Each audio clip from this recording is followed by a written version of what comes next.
করিল স্নেহ মায়া মমতা পিতা তাকে দিল স্নেহ মমতা পিতা এমনি দিল মাহারানো ব্যথা কখনো না পেল কেমন নসিব খোদা দিল বলো বেটির বিয়ের দিনে পিতার জানাজা হলো কেমন নসিব খোদা দিল বলো। প্রসবের যন্ত্রণা সহ্য করতে না পেরে তার আম্মা জান ইন্তেকাল হয়ে গেল। মেয়েটা আস্তে আস্তে বড় হতে লাগলো। আব্বাকে বলে, আব্বা সকলের মা আছে, আমার কি মা নেই? আমার মনে বড় সাধ জাগে মায়ের কোলে উঠতে, মায়ের কপালে চুমা দিতে, মাকে মা বলে ডাকতে। আব্বা আমার মাকে একবার আমার কাছে এনে দাও। আব্বা কেঁদে কেঁদে বলে, ওহে মা, তোমার আম্মা জান এমন জগতে চলে গেছে আর কোনোদিন ফিরবে না। তবে মা তুমি কষ্ট পেও না, আমি তোমাকে কোলে পিঠে করে মানুষ করব, একটু কোনোদিন কষ্ট পেতে দেবো না। মেয়েটি কেমন ছিল কবি লিখছেন, দিনকে দিন হইয়া মনি রূপসী সুন্দরী, যে দেখে সে বলে জান্নাতি পরী। করে না কাজা নামাজ রোজা আব্বা তার জানের জান, যেমন গুণবতী বুদ্ধিমতী ছিল না ফ্যাশন। আব্বা তার বেটিকে বড় বাসিত ভালো, বেটি যেন ছিল দুই নয়নের আলো, দুই নয়নের আলো। এক ধনী পরিবার বিয়ের প্রস্তাব দিল, সুখী থাকবে মোর মা পিতা খুশি হলো কেমন নসিব খোদা দিল বলো। আপনারা জানেন গ্রামে যদি কোনো মেয়ে নামাজ কালাম পড়ে, একটু পবিত্র কোরআন শরীফ তেলাওয়াত করে, দেখতে সুন্দরী হয়, পর্দানশীনা হয়, তাহলে ধনী পরিবার থেকে বিয়ের প্রস্তাব দেওয়া হয়। কেন? ওই বাড়ির মেয়েটাকে আমাদের বাড়ির বৌমা করব, তাই তো? সবাই ভালো মেয়ে চাই, কেননা বর্তমান সমাজে ভালো মেয়ে পাওয়া খুব মুশকিল। তো ধনী পরিবার থেকে বিয়ের প্রস্তাব দেওয়া হলো, কিন্তু যৌতুক কি কি চাওয়া হয়েছিল? কবি মূল্যবান কথা লিখলেন, 50,000 নগদে চাই 8 ভরি সোনা, দিলে রাজ রানী হবে তোমারি কন্যা। গরিব পিতা শুনে কথা রাজি হলো দেখো না, মেয়ের বিয়ের করে বিক্রয় করে জমি জমা। আব্বা তোমায় ছেড়ে আমি যাব না চলে, তোমায় ভালোবাসিবে কে আহার দেবে তুলে, কে আহার দেবে তুলে। না দেখে তোমার সোনা মাকে কেমন থাকবে বলো, তোমার কুড়ে ঘরে কে জ্বালাবে আলো কেমন নসিব খোদা দিল বলো। বেটির বিয়ের দিনে পিতার জানাজা হলো কেমন নসিব খোদা দিল বলো। মেয়ের সুখের জন্য আব্বাজান জমি জায়গাগুলো সব বিক্রি করে দিচ্ছে, ওদিকে মেয়েটা বসে বসে কাঁদছে, আব্বা কেন আমাকে আজ পরের বাড়িতে পাঠিয়ে দিচ্ছ? আব্বা আমি তোমাকে না দেখলে থাকতে পারি না, আব্বা তুমি তো আমাকে না দেখে থাকতে পারো না, আজ কেন তোমার এত কষ্ট করো জমি জায়গা সবকিছু বিক্রি করে দিচ্ছ আমার সুখের জন্য, কেন আমাকে পরের বাড়িতে পাঠাচ্ছ?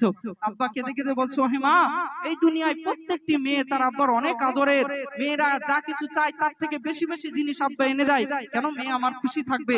কিন্তু প্রত্যেকটা আব্বাকে একদিন কেঁদে কেঁদে পরের হাতে মেয়েটাকে তুলে দিতে হয়, মা তোমাকেও আজ যেতে হবে, কেঁদো না মা, তারা তোমায় অনেক ভালো রাখবে। তো সেই কি ঘটনা ঘটেছিল কবি অতি মূল্যবান কথা লিখছেন, এত সুন্দর কথা কবি লিখেছেন। কবি লিখছেন শুনুন, তিলে তিলে দেখো যারে মানুষ করতে হয়, কেঁদে কেঁদে তবু তারে পরের হাতে শুতে হয়।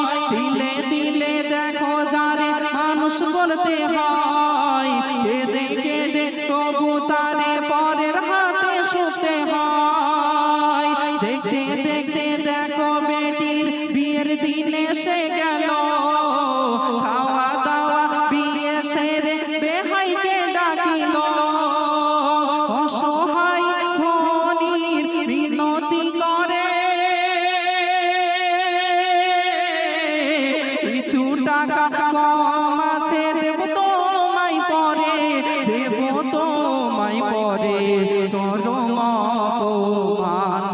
পিতার করিল ছোট লোকের জাত তোরা কি হবি ভালো এ কেমন নসিব খোদা দিল বলো। বিয়ে হয়ে গেল, এক বিআই মশাই আর এক বিআই মশাইকে ডাকলেন। খাওয়া দাওয়া কমপ্লিটের পরে বলছে, দেখুন আমার অনেক আদরের মেয়ে, আমি কোলে পিঠে করে তাকে মানুষ করেছি। ছোটবেলায় সে তার খুব মন দিয়ে শুনতে হবে, কিন্তু মন অন্য মনস্ক হলে হবে না, তাহলে গজলে মজা হারিয়ে যাবে। খবরদার, প্রথম থেকে শেষ পর্যন্ত ঘটনা গজল মন দিয়ে না শুনলে কিছুই বোঝা যাবে না। ওই জন্য আরেকটুখানি বাকি আছে, আপনারা শেষ পর্যন্ত গেলে আশা করছি ভালো লাগবে।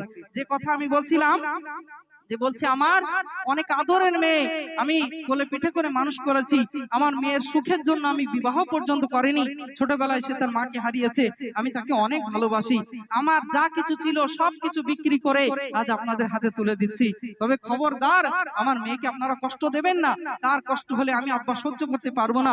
তার চোখ দিয়ে এক ফোঁটা পানি পড়লে আমি আব্বার বুক ফেটে যাবে। খবরদার, তবে কিছু টাকা কম আছে, আমি জন দিয়ে দিন মজুরি খেটে যেভাবেই হোক আমি টাকা শোধ করে দেব।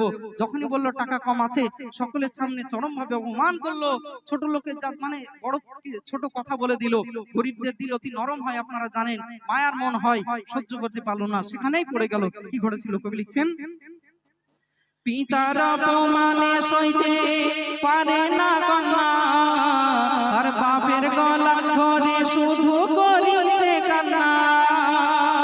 আর কি বলছে, যেন গরিব হয়ে জন্ম নেওয়া এ সমাজে পাপ, আর হার্ট ফেল করে অপমানে দুঃখিনীর বাপ। বেটির বিয়ের দিনে হলো পিতার জানাজা, নতুন বউকে ভাবলো তারা মস্ত এক বোঝা, ভাবলো মস্ত এক বোঝা। বুক ভরা ব্যথায় শ্বশুর বাড়ি গেল, শাশুড়ি শ্বশুর স্বামী কোটা তার দিল, এ কেমন নসিব খোদা দিল বলো। কষ্ট হলো মেয়েটা, যেহেতু আব্বা জান ইন্তেকাল করেছে, আব্বাকে জড়িয়ে ধরে কেঁদে যার আব্বা, আগে মা ছিল না তবুও ভালো তুমি ছিলে, তোমার চাঁদ মুখ দেখি কষ্ট নিবারণ হতো। আজ আব্বা তুমি আমাকে ছেড়ে চলে গেলে, আমি তো চির এতিম হয়ে গেলাম আব্বা, আর যাদের হাতে তুলে দিয়েছো তারা তো আমায় শেষ করে দেবে। মেয়েটাকে নিয়ে গেল, খেতে শুতে উঠতে বসতে তাকে কষ্ট দেয়। শুধু তাই নয়, তার স্বামী কেমন ছিল কবি লিখছেন, খেতে শুতে উঠতে বসতে দিত তার কোটা, মদ মাতাল ছিল ধনির সে বেটা। ছেলেটির ছিল আবার চোখেরই নেশা, বিবি পাইনি কোনদিন স্বামীর ভালোবাসা। রাত গভীরে মদ খেয়ে করিত অত্যাচার,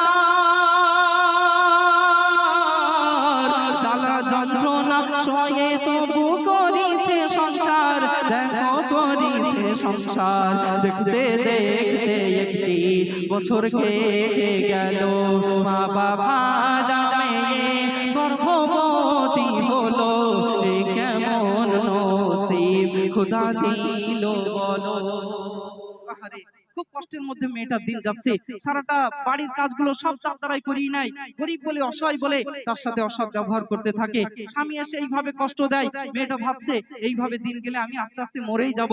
আমার যদি একটা সন্তান হয়, হোক না ছেলে হোক না মেয়ে, সে তো আমার সাহারা হবে, অন্তত মনের কষ্টের কথা বলবো। যখন গর্ভে সন্তান ধারণ করলো, তার সাথে কি অসৎ ব্যবহার করছে। বলছে ওই সন্তানটাকে নষ্ট করে দিতে হবে, তোরা ছোট লোকের জাত, আমার ছেলেকে আরো ভালো পরিবারে বিয়ে দেবো, তাদের গর্ভে আমাদের সন্তান আসবে। যখন এই কথা বলেছে, মেয়েটা হাউমাউ করে কেঁদে উঠেছে, বলছে আল্লাহ আমি আর সহ্য করতে পারছি না। ছোটবেলায় মাকে হারালাম, বিয়ের দিন আমার আব্বাজানকে হারালাম, আর যাকে নিয়ে স্বপ্ন দেখছি তাকেও এরা শেষ করে দিতে চাইছে। বলছে আর তোমাদের কাছে থাকবো না, অনেক দূরে চলে যাব, বাড়ি বাড়ি ভিক্ষা করে আমার সন্তানকে লেখাপড়া শেখাবো। যখন তাদের কথার অমান্য হলো, আহারে তার সাথে কি করুণ ঘটনা ঘটিয়েছিল, শুনলে চোখে পানি চলে আসে। শেষ ছন্দ, নারী চাই স্বামীর সুখ আর ভালোবাসা, গর্ভবতী হয়েও কিন্তু নিরাশা। গর্ভজাত সন্তানকে নষ্ট করিতে বারে বারে বলে তার বাপ বেটাতে, অনেক দূরে যাব চলে আসবো না ফিরে,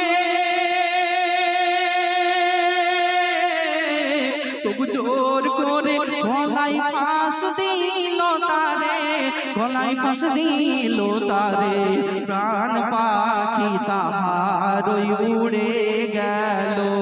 এমে হান্নান বলে লিখতে বুক ফেটে গেল, এ কেমন নসিব খোদা দিল বলো। আহারে, এমনি করে কত মেয়েদের জীবন চলে যায়।